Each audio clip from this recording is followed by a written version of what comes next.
নমস্কার,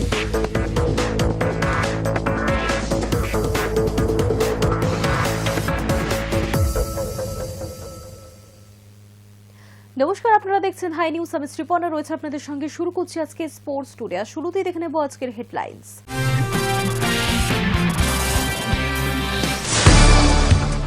জল্পনার সমাপ্তি ঠিক হয়ে গেল আইএসএল সম্প্রচার সংস্থার নাম। যে দায়িত্ব পাচ্ছে ফ্যানকোড, তার সঙ্গে প্রোডাকশনের দায়িত্ব থাকছে কলকাতার সংস্থা ক্যালাইডোস্কোপ। এবার ম্যাচ বয়কট খোদ রোনাল্ডোর। নেপথ্যে সৌদি সরকারের বঞ্চনা। সৌদি লিগে আল নাসেরের হয়ে গুরুত্বপূর্ণ ম্যাচ খেলতেই নামছে না CR7। টি-20 বিশ্বকাপের গ্রুপ পর্বে ভারতের বিরুদ্ধে ম্যাচ খেলবে না পাকিস্তান। আইসিসি পিসিবির টানাপোড়েন চরমে।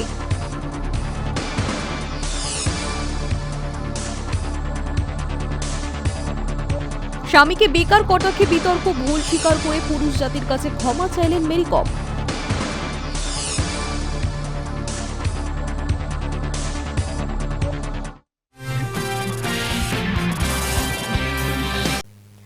অবশেষে যাবতীয় জল্পনার সমাপ্তি ঠিক হয়ে গেল আইএসএল সম্প্রচার সংস্থার নাম। যে দায়িত্ব পাচ্ছে ফ্যানকোড, তার সঙ্গে প্রোডাকশনের দায়িত্বে থাকছে কলকাতার সংস্থা ক্যালাইডোস্কোপ।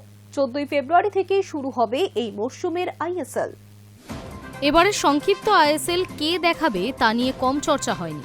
এই নিয়ে ফেডারেশন থেকে যে দরপত্র চাওয়া হয়েছিল তা সোমবার সকাল 11টা নাগাদ খোলা হয়। অবশেষে চূড়ান্ত হয়ে গেল সম্প্রচারের দায়িত্ব পাচ্ছে ফ্যানকোড। 14 ফেব্রুয়ারি থেকে শুরু হবে এই মরশুমের আইএসএল। স্বাভাবিকভাবেই প্রশ্ন উঠবে, টিভিতে ম্যাচ দেখাবে কারা? আসলে ফ্যানকোড আইএসএল সম্প্রচার করবে সোনি স্পোর্টসের সঙ্গে গাঁটছড়া বেঁধে। ফ্যানকোডের ডিজিটাল মাধ্যম আছে, সেখানে টিভি সম্প্রচারের জন্য থাকছে সোনি স্পোর্টস। আইএসএল এর সম্প্রচারের জন্য একাধিক সংস্থা আগ্রহী ছিল, যার মধ্যে ছিল এবিপি ডিজিটাল বা ইউরো স্পোর্টসের মতো সংস্থা। আর বিগত কয়েক বছর ধরে যারা আইএসএল দেখিয়ে আসছে, সেই জিও হটস্টারও এই দৌড়ে ছিল। আইএসএল এর সম্প্রচারের বিডে একটি বিষয় রয়েছে, যা যে কোনো প্রোডাকশন সংস্থা ম্যাচ সম্প্রচারের জন্য আবেদন করতে পারেন। যেমন কোনো সংস্থা যদি শুধুই ম্যাচ সম্প্রচারের জন্য কোনো চ্যানেল কিংবা ডিজিটাল প্ল্যাটফর্মের জন্য প্রোডাকশন করতে চায়, তাহলে সেই সংস্থাও আবেদন করতে পারবে। প্রোডাকশনের কাজ হবে তারা ম্যাচ সম্প্রচারের যাবতীয় দায়িত্ব পালন করবে। অন্যদিকে সম্প্রচার করবে অন্য সংস্থা। এক্ষেত্রে ক্যালাইডোস্কোপ ও ফ্যানকোড সেভাবে এগোবে। ক্যালাইডোস্কোপ বা কেপিএ স্টুডিও হচ্ছে সেই সংস্থা যারা ইতিমধ্যেই 3বার আই লিগ, পরপর 6বার ডুরান্ট কাপ করার পাশাপাশি গত মরশুমে কলকাতা লিগেরও প্রোডাকশন করেছে। কেপিএ স্টুডিওর ম্যাচ সম্প্রচারের কোনো প্ল্যাটফর্ম নেই। এরা শুধুই ম্যাচের প্রোডাকশন করে। তাই শুধু প্রোডাকশন রাইটস পাওয়ার জন্য কেপিএ স্টুডিও বিডে অংশগ্রহণ করেছে। Hi News Network. এবার ম্যাচ বয়কট খোদ রোনাল্ডোর। নেপথ্যে সৌদি সরকারের বঞ্চনা। বিশ্ব ক্রীড়ায় যেন বয়কটের মরশুম। বাংলাদেশ বিশ্বকাপ বয়কট করেছে, পাকিস্তান বয়কট করেছে ভারত ম্যাচ। এসবের মধ্যেই আবারও জানা গেল সৌদি লিগে আল নাসেরের হয়ে গুরুত্বপূর্ণ ম্যাচে খেলতেই নামছেন না CR7। বিশ্ব ক্রীড়ায় যেন বয়কটের মরশুম। বাংলাদেশ বিশ্বকাপ বয়কট করল, পাকিস্তান বয়কট করল ভারত ম্যাচ। এসব নিয়ে আলোচনা চলছেই।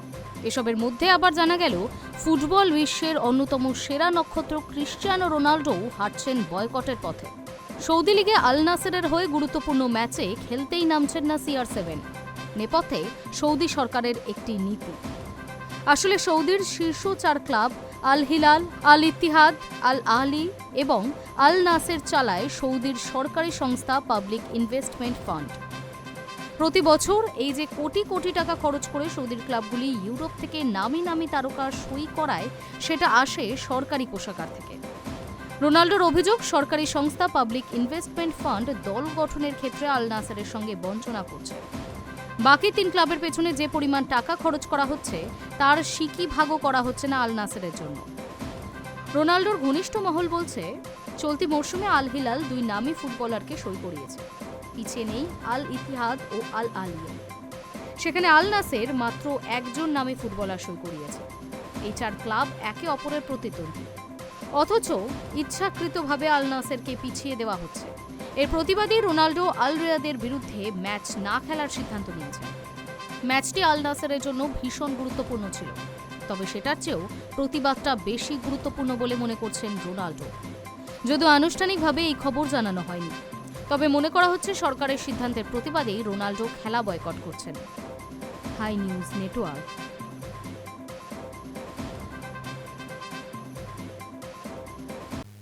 টি-20 বিশ্বকাপে ভারতের বিরুদ্ধে খেলবে না পাকিস্তান।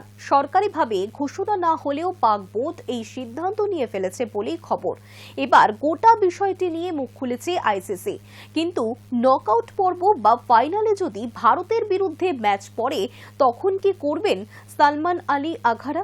সেখানেও কি ম্যাচ বয়কট করে ট্রফি জয়ের আশা ছেড়ে দেবেন তিনি? প্রশ্ন কেভিন পিটারসেন, রবীন্দ্র অশ্বিনের মতো প্রাক্তনীদের। টি-20 বিশ্বকাপে ভারতের বিরুদ্ধে খেলবে না পাকিস্তান। সরকারিভাবে ঘোষণা না হলেও পাক বোর্ড এই সিদ্ধান্ত নিয়ে ফেলেছে বলেই খবর। এবার গোটা বিষয়টি নিয়ে মুখ খুলছে আইসিসি। আইসিসির কথায় পাক বোর্ডের এই সিদ্ধান্তে সুদূর প্রসারী প্রভাব পড়বে। তাহলে কি পাকিস্তানকে শাস্তি দিতে চলেছে আইসিসি? বাংলাদেশ বিশ্বকাপ থেকে বাদ পড়তেই দরদ উতলে উঠছে পাকিস্তানের। আইসিসি বাংলাদেশকে ছাঁটাই করতেই প্রত্যাশিত অবস্থান নিয়েছে পাকিস্তান। পাক বোর্ডের প্রধান মহসিন নকভি জানিয়েছিলেন, বাংলাদেশকে বিশ্বকাপ থেকে বাদ দেওয়া অন্যায়। পাক বোর্ড এর আগে আইসিসির ভোটাভুটিতে বাংলাদেশের পাশে দাঁড়িয়েছে। এমনকি লিটন দাসদের পাশে দাঁড়িয়ে বিশ্বকাপ বয়কট করবে পাকিস্তান, সেরকমও গুঞ্জন শোনা যাচ্ছিল। তবে শেষ পর্যন্ত বিশ্বকাপে পাকিস্তান খেলবে এমনটাই অনুমান। কিন্তু ভারতের বিরুদ্ধে মাঠে নামবে না তারা। সরকারিভাবে এখনো পাক বোর্ড এই নিয়ে কিছুই জানায়নি। সে কথা মাথায় রেখেই বিবৃতি জারি করেছে আইসিসি। সেখানে বলা হয়েছে, যে কোনো বিশ্বমানের টুর্নামেন্ট আয়োজনের মূল ভিত্তি হল যোগ্যতা অর্জনকারী সব দল সমানভাবে প্রতিযোগিতায় অংশ নেবে। বেছে বেছে প্রতিপক্ষ ঠিক করে নেওয়াটা সেই ক্রিকেটীয় আদর্শের বিরোধী। আইসিসি আয়োজিত প্রতিযোগিতাগুলির ক্রীড়াক্ষেত্রে স্বচ্ছতা বজায় রাখার চেষ্টা করে, কিন্তু প্রতিপক্ষ বেছে নেওয়াটা সেই স্বচ্ছতায় গুরুতর আঘাত করে। ভারতের বিরুদ্ধে ম্যাচ বয়কট করে আগামী দিনে পাকিস্তান বড়সড় শাস্তি পেতে পারে বলেও ইঙ্গিত রয়েছে আইসিসির বিবৃতিতে। বলা হয়, জাতীয় নীতি নির্ধারণ করার স্বাধীনতা রয়েছে প্রত্যেক দেশের সরকারের এবং আমরা সেটা সম্মান করি। কিন্তু পাক বোর্ডের এই সিদ্ধান্তে সুদূর প্রসারী প্রভাব পড়বে তাদের নিজেদের ক্রিকেটেই। এই কথাতেই প্রশ্ন উঠছে, তাহলে কি পাক বোর্ড কোনো বড়সড় শাস্তি পেতে চলেছে? ক্রিকেট মহলের অনেকেরই অনুমান, এই সিদ্ধান্তের জন্য পাক বোর্ড শাস্তি পাবে, কিন্তু সেটার মাত্রা কতটা? পাকিস্তান টি-20 বিশ্বকাপের গ্রুপ পর্বে ভারতের বিরুদ্ধে ম্যাচ না খেললেও নকআউট পর্ব বা ফাইনালে যদি ভারতের বিরুদ্ধে ম্যাচ পড়ে তখন কি করবেন সালমান আলী আঘারা? সেখানেও কি ম্যাচ বয়কট করে ট্রফি জয়ের আশা ছেড়ে দেবেন? প্রশ্ন তুলেছেন কেভিন পিটারসেন, রবীন্দ্র অশ্বিনের মতো প্রাক্তনীরা। ক্রিকেট প্রেমীরাও জানতে চান, নকআউটেও কি ভারত বিরোধিতার সিদ্ধান্তে অনড় থাকবে পাক বোর্ড? ট্রফি জয়ের স্বপ্ন বিসর্জন দিয়ে আইসিসির অবিচারের প্রতিবাদ করবে তারা? প্রশ্ন উঠছে, এই বয়কটের সিদ্ধান্ত কতদিন চালিয়ে যাবে পাকিস্তান? এক্স হ্যান্ডেলে পিটারসেন লেখেন, এই বিশ্বকাপের গ্রুপ আর নকআউট পর্বের সূচিতে ভারত পাকিস্তান ফাইনাল হতে পারে কিনা তা জানা নেই, কিন্তু যদি ভারত পাকিস্তান ফাইনাল হয় তাহলেও কি ভারতের বিরুদ্ধে খেলবে না পাকিস্তান? অন্যদিকে অশ্বিন অবশ্য ফাইনাল পর্যন্ত ভাবেননি। এক্স হ্যান্ডেলে তার প্রশ্ন, নকআউট ম্যাচ হলেও ভারতের বিরুদ্ধে খেলবে না পাকিস্তান, এটা কি সত্যি? Hi News Network. বাংলাদেশের পাশে দাঁড়িয়ে ভারতের বিরুদ্ধে ম্যাচ বয়কট করেছে পাকিস্তান। বিশ্বকাপে বাবর আজমরা গ্রুপ পর্ব শুধু সূর্যকুমারদের বিরুদ্ধে নামবে না, তাতে আর্থিক ক্ষতি হবে দুই দেশেরই। আর এই পুরো নাটককে সম্ভবত সবচেয়ে বেশি চিন্তিত বাংলাদেশ। পাকিস্তানের সিদ্ধান্তের আর্থিক ধাক্কা সামলাতে হবে বাংলাদেশ ক্রিকেট বোর্ডকেও। বাংলাদেশের পাশে দাঁড়িয়ে ভারতের বিরুদ্ধে ম্যাচ বয়কট করেছে পাকিস্তান। বিশ্বকাপে বাবর আজমরা গ্রুপ পর্বের অন্য ম্যাচ খেলবেন, শুধু 15 ফেব্রুয়ারি শ্রীলঙ্কায় সূর্যকুমারদের বিরুদ্ধে নামবেন না তারা। তাতে আর্থিক ক্ষতি হবে দুই দেশেরই। ভারত পাক মহারণ না হলে সমস্যায় পড়বে আইসিসিও। আর এই পুরো নাটকে সম্ভবত সবচেয়ে বেশি চিন্তিত বাংলাদেশ। মুখে কেউ কিছু বলছেন না, তবে ফিসফাস চলছে পাকিস্তানের সিদ্ধান্তের আর্থিক ধাক্কা সামলাতে হবে বাংলাদেশ ক্রিকেট বোর্ডকেও। বাংলাদেশকে বিশ্বকাপ থেকে সরিয়ে দেওয়ার পর জল্পনা চলছিল পাকিস্তানও সরে দাঁড়াতে পারে, ততটা অবশ্য সাহস দেখায়নি তারা। তবে পাক সরকার জানিয়ে দিয়েছে, বিশ্বকাপে ভারতের ম্যাচ বয়কট করছে পাকিস্তান। এর কোনো কারণ জানানো হয়নি। আইসিসিকে সরাসরি চিঠিও দেয়নি পাকিস্তান ক্রিকেট বোর্ড। তবে বুঝতে অসুবিধা হওয়ার কথা নয় যে এই সিদ্ধান্ত নিয়ে মহসিন ক্রিকেট বোর্ড বার্তা দিচ্ছে তারা বাংলাদেশের পাশে আছে। কিন্তু যাদের জন্য পাকিস্তানের এই সিদ্ধান্ত তারা কি ভাবছে? বিসিবির দুশ্চিন্তা ভারত পাক ম্যাচ না হলে আইসিসির আর্থিক ধাক্কা, আর তার জেরে বাংলাদেশের প্রাপ্য লভ্যাংশ কমে যাবে। এমনিতেই বিশ্বকাপ থেকে বাদ যাওয়ায় অংশগ্রহণের টাকা পাবে না, তার উপর জরিমানাও হতে পারে। এই পরিস্থিতিতে আইসিসির মূল ফান্ডে কোপ পড়লে বিসিবিরও কপাল পুড়বে।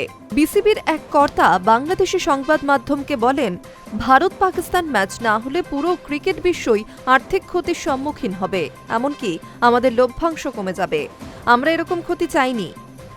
পরিসংখ্যান অনুযায়ী বিশ্বকাপ না খেললে বাংলাদেশি মুদ্রায় অন্তত ৩২৫ কোটি টাকা খোয়াতে হবে বিসিবিকে। আর টি-20 বিশ্বকাপে ভারত পাক ম্যাচ না হলে ৪৫০০ কোটি টাকা লোকসানের ধাক্কা খাবে ক্রিকেট বিশ্ব, এমনটাই মনে করছে ওয়াকিবহাল মহল। দুই চিরপ্রতিদ্বন্দ্বীর লড়াই বরাবরই ফায়দা যোগায় সম্প্রচারকারী সংস্থা, বিজ্ঞাপনী সংস্থা, স্পন্সর সহ প্রত্যেকে। সে কথা মাথায় রেখেই প্রত্যেক মেগা টুর্নামেন্টে ভারত এবং পাকিস্তানকে এক গ্রুপে রাখা হয়। কিন্তু আসন্ন বিশ্বকাপে যদি দুই দল মুখোমুখি না হয় তাহলে গোটা ক্রিকেট বিশ্ব বিরাট ধাক্কা খেতে চলেছে। Hi News Network. পাক অধিনায়ক সালমান আলী আগা সাফ জানিয়ে দিয়েছেন সরকারি নির্দেশ মেনেই ভারতের বিরুদ্ধে ম্যাচ বয়কট করবেন। পাকিস্তান শাস্তির ইঙ্গিত আগেই দিয়েছিল আইসিসি। এবার পাকিস্তান ইস্যুতে তড়িঘড়ি বোর্ড বৈঠক ডাকতে চলেছে ক্রিকেটের সর্বোচ্চ নিয়ামক সংস্থা। ভারতের বিরুদ্ধে ম্যাচ বয়কটের দরুন পাকিস্তানকে কি শাস্তি দেওয়া হবে সেটাও ওই বৈঠকেই নির্ধারিত হবে। পাকিস্তানকে শাস্তির ইঙ্গিত আগেই দিয়েছিল আইসিসি। সূত্রের খবর, এবার পাকিস্তান ইস্যুতে তড়িঘড়ি বোর্ড বৈঠক ডাকতে চলেছে ক্রিকেটের সর্বোচ্চ নিয়ামক সংস্থা। সূত্রের খবর, বিশ্বকাপ শুরুর আগেই বৈঠক হবে। ভারতের বিরুদ্ধে ম্যাচ বয়কট করার দরুন পাকিস্তানকে কি শাস্তি দেওয়া হবে সেটাও ওই বৈঠকে নির্ধারিত হবে। অন্যদিকে পাক অধিনায়ক সালমান আলী আগা সাফ জানিয়ে দিয়েছেন তারা সরকারি নির্দেশ মেনেই ভারতের বিরুদ্ধে ম্যাচ বয়কট করবেন। রবিবার পাক সরকার জানিয়ে দেয় টি-20 বিশ্বকাপে ভারতের বিরুদ্ধে খেলবে না পাকিস্তান। যদিও পিসিবির তরফ থেকে এই নিয়ে এখনো সরকারিভাবে আইসিসিকে কিছুই জানানো হয়নি, কিন্তু পাক অধিনায়ক স্পষ্ট জানিয়েছেন বিশ্বকাপ খেলা প্রসঙ্গে তাদের হাতে কিছুই নেই।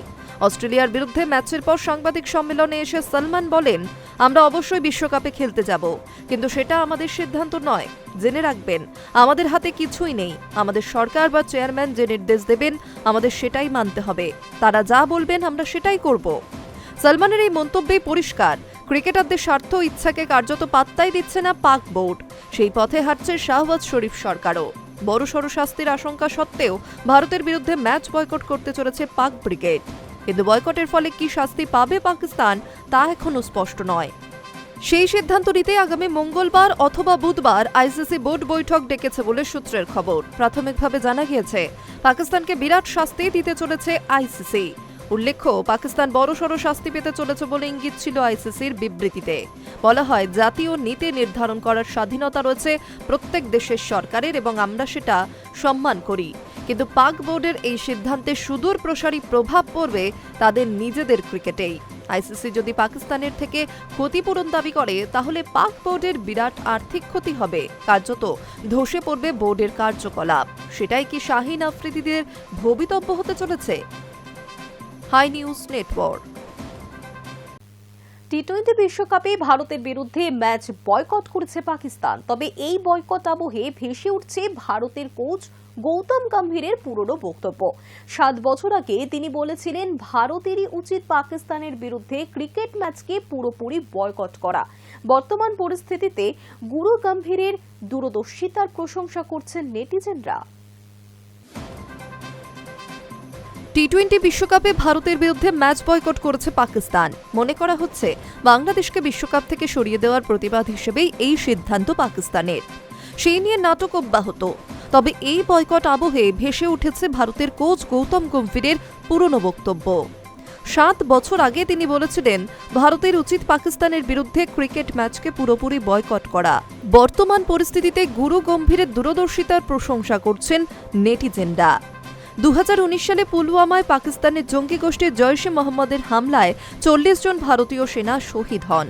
এই ঘটনার তীব্র প্রতিবাদের সঙ্গে পাকিস্তানের বিরুদ্ধে ক্ষোভের বিস্ফোরণ ঘটে দেশ জুড়ে। তারপর গম্ভীর বিজেপির সাংসদ হন। পুলওয়ামার ঘটনা নিয়ে তিনি পাকিস্তানের সঙ্গে সব রকম সম্পর্ক ছিন্ন করার ডাক দিয়েছিলেন। গম্ভীর বলেছিলেন, শর্ত সাপেক্ষ নিষেধাজ্ঞা বলে কিছু হয় না, হয় পুরোপুরি নিষেধাজ্ঞা চাপাও, নয়তো সবকিছুতে ছাড় দাও। পুলওয়ামাতে যা ঘটেছে তা মেনে নেওয়া যায় না। হয়তো আইসিসি টুর্নামেন্টে পাকিস্তানকে বয়কট করা কঠিন, কিন্তু ভারতের উচিত এশিয়া কাপে পাকিস্তানের বিরুদ্ধে খেলা বন্ধ করে দেওয়া। তিনি আরও বলেছিলেন, এই সিদ্ধান্ত নিলে সমালোচনা হবে, আমরা হয়তো সেমিফাইনালেও জায়গা পাবো না, কিন্তু পাকিস্তানকে বয়কট করলে সমালোচনার কিছুই নেই। 2 পয়েন্ট তেমন গুরুত্বপূর্ণ নয়, দেশ সবার আগে। 40 জন সেনার জীবন ক্রিকেটের থেকে অনেক বেশি গুরুত্বপূর্ণ। আমরা যদি বিশ্বকাপের ফাইনাল ছেড়ে দিতে পারি তাহলে দেশবাসী সেটার জন্য তৈরি থাকা উচিত। ঘটনাচক্রে পাকিস্তান সেই বয়কটের রাস্তা নিল, আর এখন গৌতম গম্ভীর ভারতের কোচ। 15 ফেব্রুয়ারি শ্রীলঙ্কায় ভারত পাকিস্তান ম্যাচ হওয়ার কথা। এশিয়া কাপে ম্যাচের সময় হাত মেলানো নিয়ে বিতর্ক হয়। এবার বল গড়ানোর আগেই শুরু বিতর্ক। High News Network. টি-20 বিশ্বকাপের গ্রুপ পর্বে ভারতের বিরুদ্ধে ম্যাচ খেলবে না পাকিস্তান। আইসিসি পিসিবির টানাপোড়েন চরমে, আর এসব টানাপোড়েনের মধ্যেই বিশ্বকাপ খেলতে উড়ে গেলেন পাক ক্রিকেটাররা। কিন্তু ভারতকে এড়াতে পারলেও বিশ্বকাপে মিনি ইন্ডিয়ার মুখোমুখি হতে বাবর আজমদের। টি-20 বিশ্বকাপের গ্রুপ পর্বে ভারতের বিরুদ্ধে ম্যাচ খেলবে না পাকিস্তান। পাক সরকার ইতিমধ্যেই সিদ্ধান্ত জানিয়েছে। রবিবার সন্ধ্যায় সেই বিবৃতি প্রকাশিত হওয়ার পরে গোটা ক্রিকেট বিশ্বে তোলপাড় চলছে। আইসিসি পিসিবির টানাপোড়েন চরমে। এসব টানাপোড়েনের মধ্যে বিশ্বকাপ খেলতে উড়ে গেলেন পাক ক্রিকেটাররা। সোমবার দুপুরে লাহোর থেকে কলম্বোর বিমানে ওঠে পাকিস্তান দল। টি-20 বিশ্বকাপের সব ম্যাচই পাকিস্তান খেলবে শ্রীলঙ্কায়। ভারতের মাটিতে তাদের কোনো ম্যাচ নেই। ভারত, আমেরিকা, নেদারল্যান্ড এবং নামিবিয়ার সঙ্গে গ্রুপ এতে রয়েছে পাকিস্তান। বিশ্বকাপের প্রথম ম্যাচে নেদারল্যান্ডসের বিরুদ্ধে নামবে পাক দল। অধিনায়ক সলমান আলী আঘা চাইছেন এই পরিস্থিতিতে ফোকাস ধরে রাখতে। সূচি অনুযায়ী বিশ্বকাপের গ্রুপ পর্বে পাকিস্তানের সবচেয়ে কঠিন ম্যাচ হওয়ার কথা ছিল ভারতের বিরুদ্ধেই, কিন্তু সরকারি নির্দেশের পর সেই ম্যাচে পাকিস্তান খেলবে না বলেই ধরে নেওয়া যায়। পাক বোর্ডের এক সূত্র বলছে, সরকার থেকে বোর্ডকে জানিয়ে দেওয়া হয়েছে যে 15 ফেব্রুয়ারি ভারতের বিরুদ্ধে পাকিস্তান দল মাঠে নামবে না। ওই ম্যাচ ফরফিট করা হবে। এবার যদি নকআউট পর্বে ভারতের সঙ্গে খেলার পরিস্থিতি হয়, সেক্ষেত্রে বোর্ড সরকারের সিদ্ধান্তকেই মেনে নেবে। ওই সময় সরকার যে সিদ্ধান্ত নেবে তা মেনে নেওয়া হবে, যার অর্থ ভারতের ম্যাচ খেলতে নামছে না পাকিস্তান। কিন্তু ভারতকে এড়াতে পারলেও বিশ্বকাপ অভিযান যে পাকিস্তানের জন্য খুব সোজা হবে না তেমন কিন্তু নয়, কারণ টুর্নামেন্টের দ্বিতীয় ম্যাচে 10 ফেব্রুয়ারি আমেরিকার মুখোমুখি হতে হবে বাবর আজমদের। নেটিজেনদের অনেকেই মনে করিয়ে দিচ্ছেন এই টিমটা কিন্তু মিনি ইন্ডিয়ার মতো, কারণ আমেরিকার এই দলের প্রথম একাদশের 6 জন ক্রিকেটার ভারতীয় বংশোদ্ভূত। এর মধ্যে অধিনায়ক সহ অধিনায়কও রয়েছেন। এই দলে পাক বংশোদ্ভূত ক্রিকেটারও রয়েছেন, তবে তারা সংখ্যায় কম। তাৎপর্যপূর্ণ বিষয় হল পাকিস্তান এই আমেরিকার কাছেই আগের বিশ্বকাপে হেরেছিল। High News network. স্বামীকে বেকার কটাক্ষে বিতর্ক, ভুল স্বীকার করে পুরুষ জাতির কাছে ক্ষমা চাইলেন মেরি কম। 6 বারের বিশ্ব চ্যাম্পিয়ন বলেছিলেন 1 পয়সা রোজগারের মুরত নেই, কিন্তু এখন মেরি কমের দাবি ওই মন্তব্যের ভুল ব্যাখ্যা করা হয়েছে। ডিভোর্সের পরও বিতর্ক থামেনি মেরি কমের জীবনে। প্রাক্তন স্বামী ওনলারকে বেকার বলে তোপ দেগে 6 বারের বিশ্ব চ্যাম্পিয়ন বলেছিলেন 1 পয়সা রোজগারের মুরদ নেই, কিন্তু এখন তার দাবি এই মন্তব্যের ভুল ব্যাখ্যা করা হয়েছে। সোশ্যাল মিডিয়ায় দীর্ঘ ভিডিও বার্তা পোস্টে ক্ষমা চেয়ে মেরি বললেন, আমার বক্তব্য পুরো পুরুষ সমাজের জন্য ছিল না বা কাউকে ছোট দেখানোর জন্য ছিল না। বিবাহ বিচ্ছেদের 2 বছর কেটে যাওয়ার পর আচমকাই কাদা ছোড়াছড়ি শুরু হয় মেরি এবং ওনলারের মধ্যে। একটি অনুষ্ঠানে গিয়ে ভারতীয় বক্সার বলেন, ওনলার আসলে পথে পথে ফুটবল খেলে বেড়াতো। সত্যি কথা বলতে একটাও পয়সা উপার্জন করেনি, কোনো আত্মত্যাগ নেই, কোনো অবদান নেই। আমি অনেক উপার্জন করেছি, বিশ্বাস করে সমস্ত অর্থ তুলে দিয়েছিলাম ওর হাতে। তার সঙ্গে তিনি বলেছিলেন, রাস্তায় ফুটবল খেললেই কেউ সুনীল ছেত্রী হয়ে যান না। তার আগেই অবশ্য ওনলার মেরির বিরুদ্ধে পরকীয়ার অভিযোগ আনেন। মেরির মন্তব্যের পরই ক্ষুব্ধ হন অনেকে। আবার ফুটবল প্রেমীদের অনেকে বলেন, সুনীল ছেত্রী না হতে পারলে কি অন্য ফুটবলারদের পরিশ্রমের মূল্য নেই? অবশেষে মুখ খুললেন 43 বছর বয়সী বক্সার। তিনি বলেন, এমন নয় যে আমার বিবাহিত জীবনে কখনোই সুখী হইনি। একসময় সব ঠিক ছিল, কিন্তু পরে বিশ্বাস ভেঙে যায়। কিন্তু ডিভোর্সের পর আমার বিরুদ্ধে যে কথাগুলো বলা হচ্ছিল, আমি তারপরও চুপ ছিলাম। আমি সবসময় সম্মান বজায় রাখতে চেয়েছি। তিনি আরও বলেন, আমার বক্তব্যের ভুল ব্যাখ্যা করা হয়েছে, যা দুর্ভাগ্যজনক। আমি ফুটবলের বিরুদ্ধে নই, বরং রাস্তা থেকেই ফুটবলার উঠে সুনীল ছেত্রী বা বাইচুং ভুটিয়া হয়। আমার মন্তব্য কোনো ফুটবলার বা ক্রীড়াবিদদের বিরুদ্ধে ছিল না। আমি ওই অনুষ্ঠানে যা বলেছিলাম তাতে অনেকেই আঘাত পেয়েছেন। তার জন্য বৃহত্তর পুরুষ সমাজের কাছে ক্ষমা প্রার্থী। আমি সব পুরুষকে উদ্দেশ্য করে এই কথাটা বলিনি। আমার বক্তব্য পুরো পুরুষ সমাজের জন্য ছিল না, বা কাউকে ছোট দেখানোর জন্য ছিল না। আসলে আমার মধ্যে এত কষ্ট ছিল যে সেটা এভাবে প্রকাশিত হয়েছে। আমি কখনোই নেতিবাচক বার্তা দিতে চাইনি। Hi News Network. Sports today এখনকার মতো এই পর্যন্তই। দেখতে থাকুন হাই নিউজ।